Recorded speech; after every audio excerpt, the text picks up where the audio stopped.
Hey y'all, welcome back to my channel. Today is going to be the first of, I hope, several videos in preparation for the Greater Rochester Teen Book Festival. So it's going to have a little bit of video from yesterday with me driving around to pick up some books and then taking a random trip to Michael's and the at-home store. And then it's going to have my haul for my first order from the bookstore for the challenge, for me trying to read one book or have read one book for every author who's going to be at TBF this year. Whew. So I'm going to do the random video first, driving around looking like a foolish person, and then the haul. So plan your time accordingly.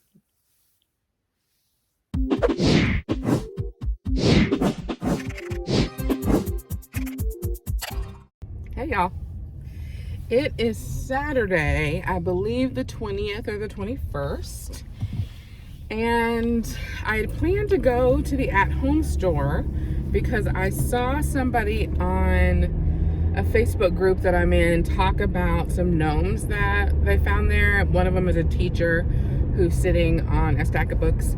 I don't know if we'll have them here, but I definitely want to go check that out. And I also got a message from Hippocampo Books that an order that I put in last week is in. So I also want to swing by there, pick up the books. And two of the books I have on hold from the library are at the library.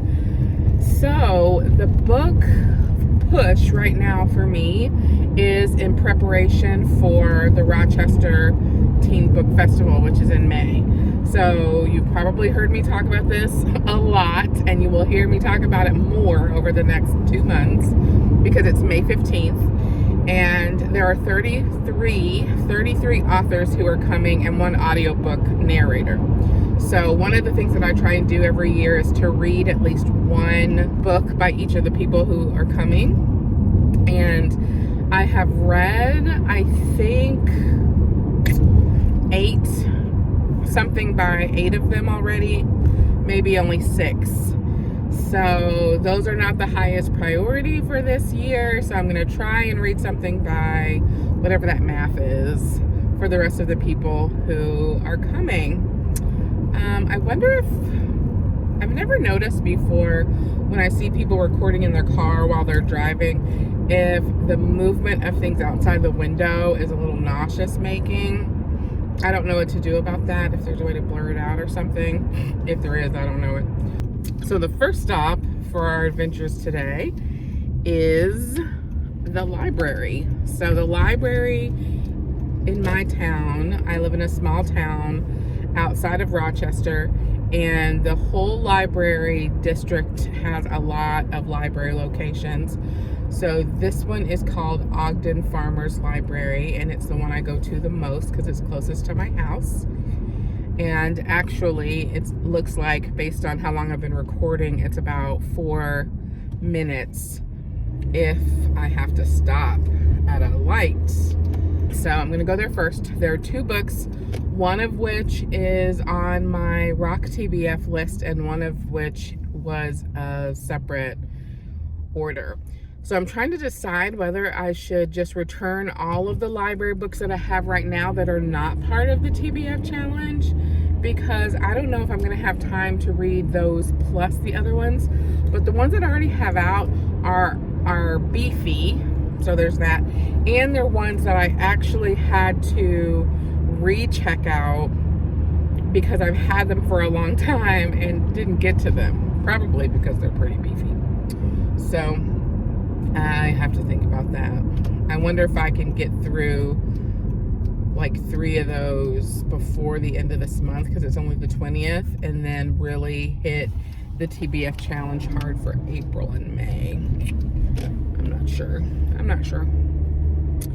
All right, so we're almost to the library. I don't know if you can tell how, there are now no houses passing by. It's kind of set off a little bit. There's a giant field behind me that I think is wheat or corn or something, but it is called the Ogden Farmers Library because this is an old farming town, even though it's mostly been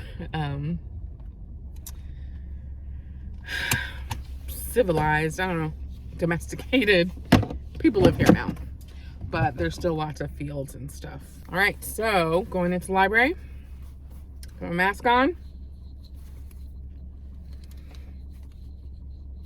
I have gotten both of my vaccinations, by the way. I hope you are getting on that as well. I'll see you in a minute. Okay, 2 books from the library. Johnny Appleseed, which I've been seeing a lot of around, you know, the book verse. I'm not even sure what it's about. You're gonna need a rock and a whole lot of medicine is a mantra that Johnny Appleseed, a young two-spirit indigiqueer and Indian glitter princess, repeats to himself in this vivid and utterly compelling debut novel by Joshua Whitehead. So I'm interested in that. Sounds like it would count at least for one category of the Read Harder Challenge that I've actually already read. It's an Indigenous author category. And then the other one is one of my TBF challenge books by Rocky Callan. So she will be there. I think that yes, so she is the correct pronoun. So Rocky Callan will be at TBF, and she's an Ecuadorian, daughter of an Ecuadorian immigrant. Let's see, 17-year-old Ellie had no hope left, yet the day after she dies by suicide, she finds herself in the midst of an out-of-body experience. She's a spectator, swaying between past and present, retracing the events that unfolded prior to her death. But there are gaps in her memory. So it sounds like maybe a little thrillery. Sounds like there's probably going to be plenty of trigger warnings because it talks about fans. This is perfect for fans of the critically acclaimed Speak, I'll Give You the Sun, and If I Stay. So there are plenty of trigger warnings in those as well. So that is stop number 1. And let's head over to Hippocampo Books.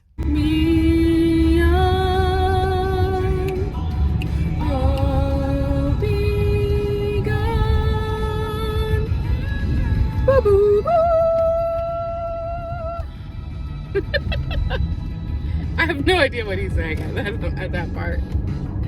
Into your dreams? Maybe? I don't know. Singing's not really about the words, is it?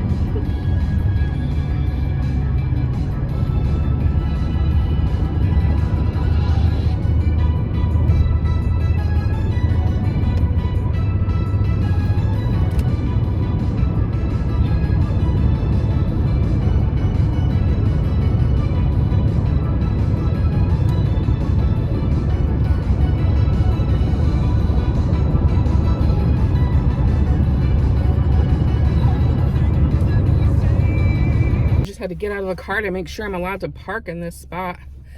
I think I am. I'm not totally sure, but I'm not going to be in there very long because I already bought the books. The books are already ready. There's no reason to browse, except of course that it's a bookstore. There it is. From the outside. Let's go in. So I ordered the books online and I got the message that they were ready a little bit sooner than I thought. I thought I was going to have to wait a little bit longer, but I am more than happy to go pick them up early.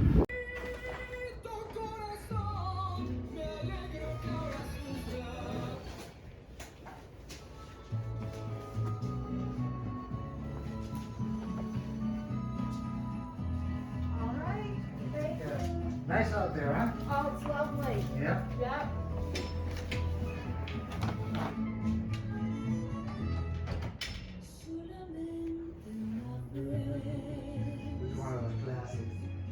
It's nice.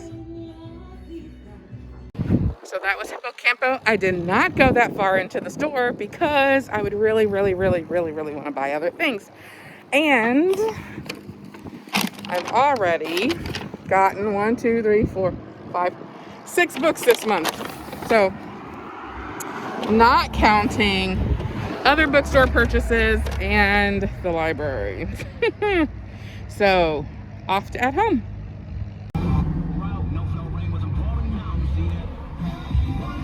Oh, God, no. I hate that song. There was a really good cheesecake place. I'm not going to go there. I don't need it. I am getting hungry, though. I haven't eaten yet. It is 2:57 in the afternoon.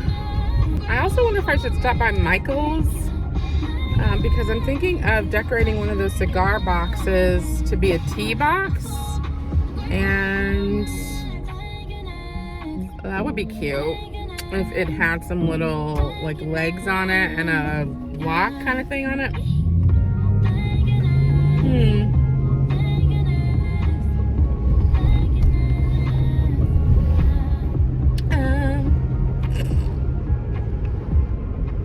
The #1 hit music station, 98PXY.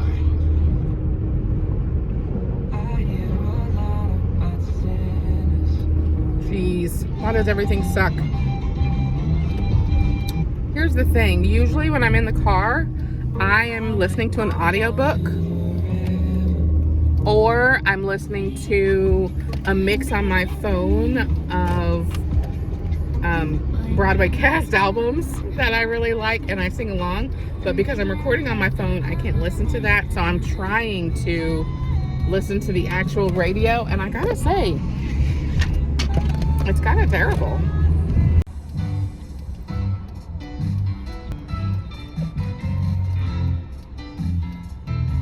I can't do it.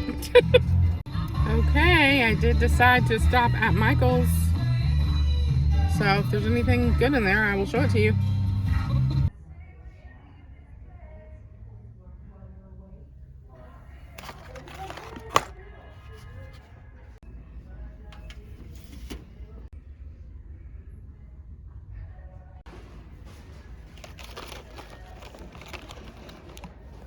You always hear Rochester's Well, next generation of classic rock on I 95 WCMF.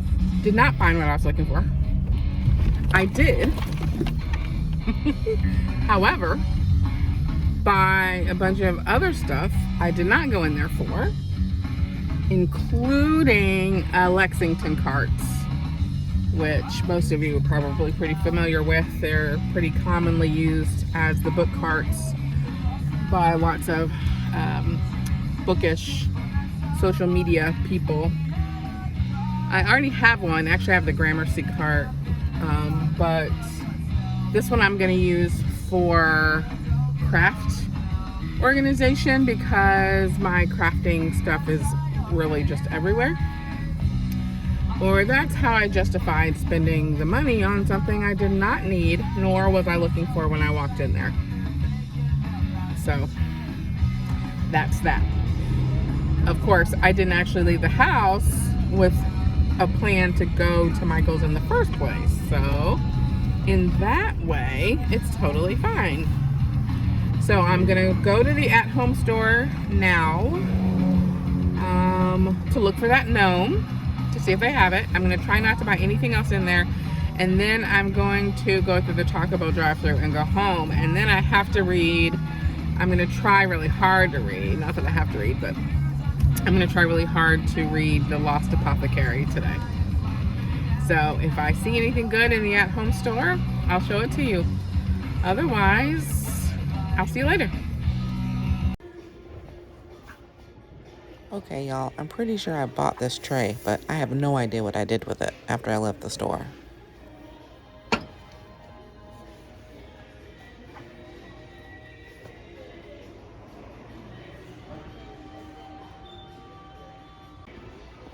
They have the one I was looking for. She's so cute. But I also really like this one. She kind of looks like Miss Piggy. And look at those way up there. I need all of those. Wait, give it away now. Give it away, give it away, give it away now. Give it away, give it away, give it away now. Talk about drive-thru, baby. Well, hopefully you were very entertained by that. What I've decided to do Okay, so let me just remind you about the challenge. I'm going to have read a book by every author who's at TBF this year, and there are 34 of them. Well, it's 33 authors, and then the 34th person is Rebecca Solar. So she is a narrator. And I actually have a book that she narrated on my Libby app right now. So I'm going to read that one this week. So that one will be done. But what I've decided to do is to give back all of the library books that I have out right now, except for one that I just picked it up yesterday, which you saw in the video. But I have a number of books that are checked out. I had them checked out forever. I didn't read them, and then I checked them out again, went to the library and asked them if they would check them out again, and they did, and I still haven't read them. And now we are about 7 weeks out from me needing to have read these authors. So I think I'm going to give those books back. And they're definitely books that I wanted to keep. So my plan is to return them and then put them back on hold to come back up in June. So the festival is May 15th. So I should be ready to get into some non-festival reading by the summer. So the first book I picked up from the library, you saw in the video, and it is Rocky Callan's A Breath Too Late. So I won't talk about it again because you saw it before, but Rocky Callan will be at TBF, and I'm excited to read this. Another author for TBF is who comes, I think she's been here almost every year, if not every year. She's a TBF alum, and she's also part of the author, what is it called? Author Advisory Board. So I have loved the times when we've met, I'm on the board, when we've met with the Author Advisory Board about different things and different things that they think we could do to make the festival better, or different ways that they're available to help us out. And it's Ellen Hopkins. So I have read a book by Ellen Hopkins. This one is a book that I own. I believe that all her books are written like this in verse, so they go pretty quickly. I will probably read another Ellen Hopkins and read it in audiobook. I think I've said before that verse is really hard for me to kind of get into, but I will probably read another one of hers, even though I don't have to, based on my own rules. I just have to have read their book. So for people who have already been through TBF in the last 5 or 6 years, I've probably already read one of their books because I do this every year. So authors like Ellen Hopkins, A.S. King, Paul Griffin, G. Neary. So those authors, I have already read books of theirs. I've already read a book by Kirsten White, the As I Darken series. Love that series. Would you just read it? I love it. It's the idea that Vlad the Impaler is a teenage girl. Loved it. So I might read, she's promoting a different book this year, of course, but I might put it on hold for the summer so that I can read some of these new authors that I don't know. Another book that I already own and I haven't read this author is Brittany Morris's Sleigh.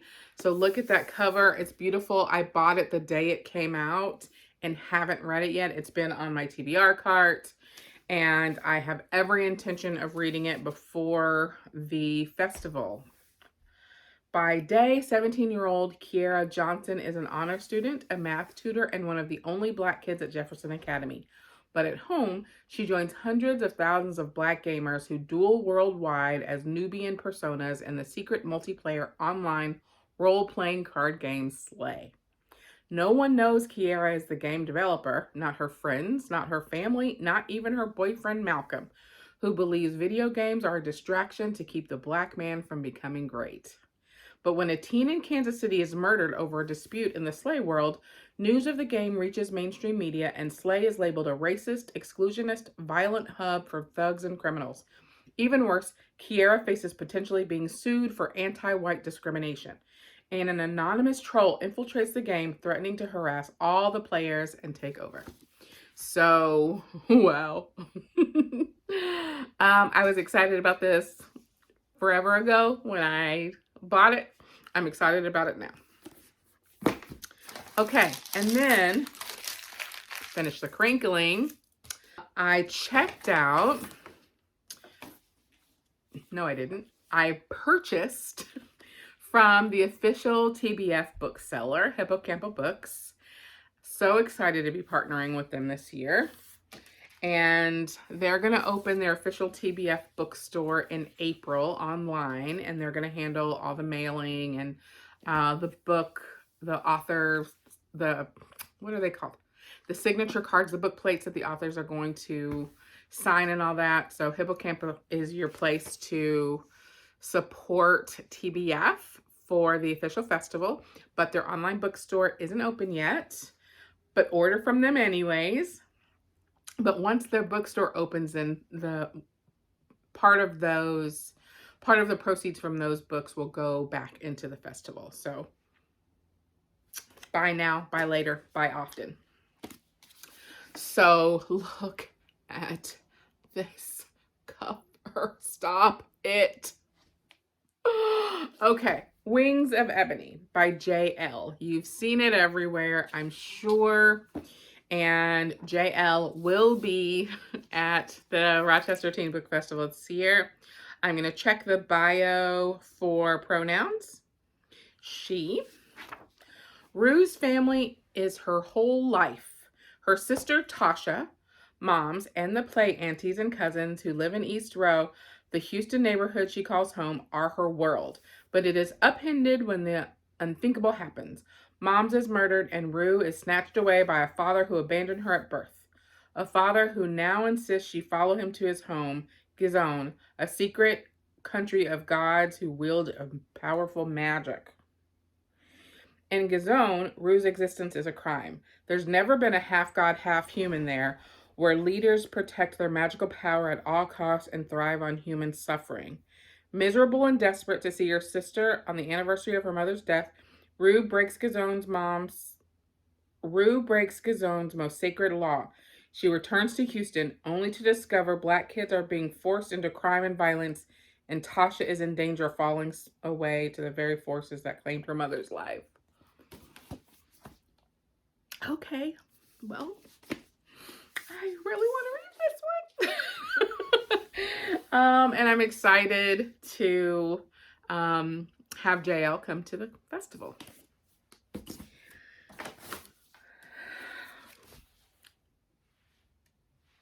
Stop. The Gilded Ones by Namina Forna. 16-year-old Dika lives in fear and anticipation of the blood ceremony that will determine whether she becomes a member of her village. Already different from everyone else because of her unnatural intuition, Dika prays for red blood so she can finally feel like she belongs. But on the day of the ceremony, her blood runs gold, the color of impurity, and Dika knows she will face a consequence worse than death. Then a mysterious woman comes to her with a choice: stay in the village and submit to her fate, or leave to fight for the emperor in an army of girls just like her. They are called Alaki, near immortals with rare gifts, and they are the only ones who can stop the empire's greatest threat. She decides to leave the only life she's ever known. Journeys to the capital. She discovers that the great walled city holds many surprises.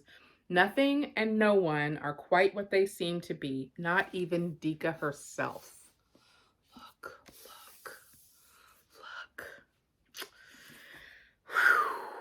Outcasts by blood, warriors by choice.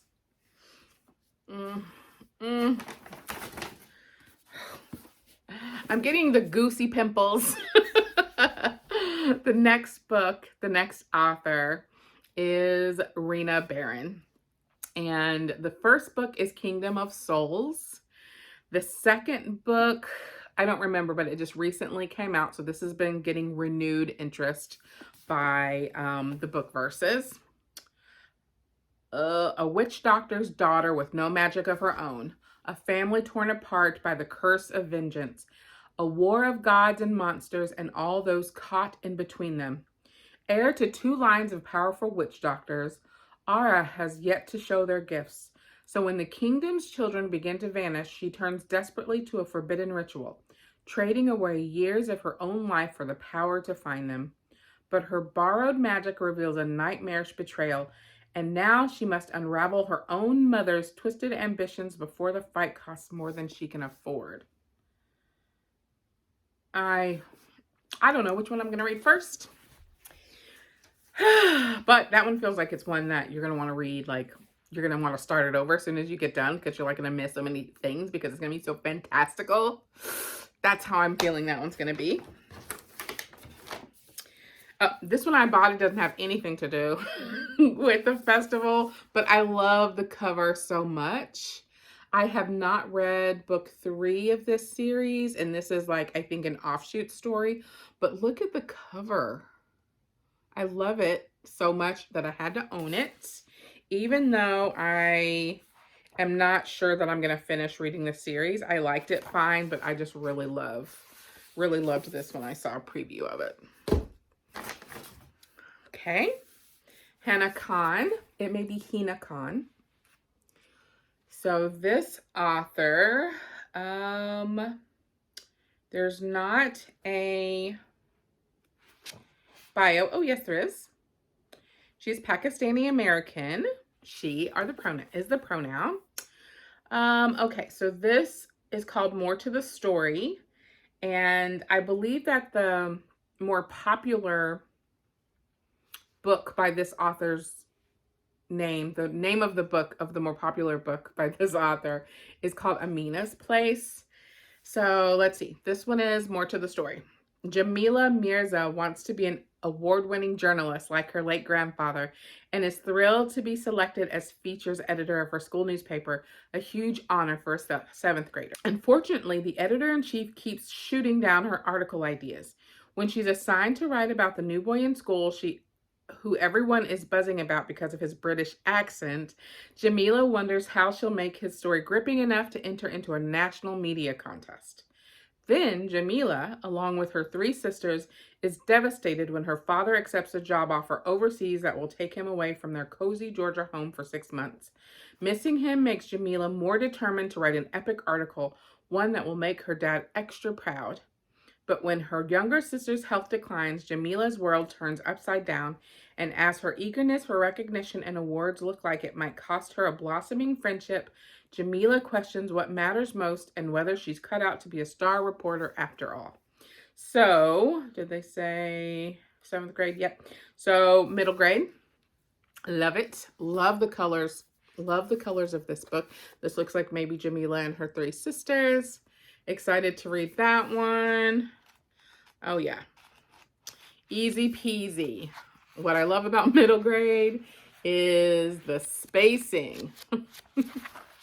So that one will go pretty quickly. Maybe read that one up front to feel like I'm getting some traction. And there's a reading group guide for it. That's so cute.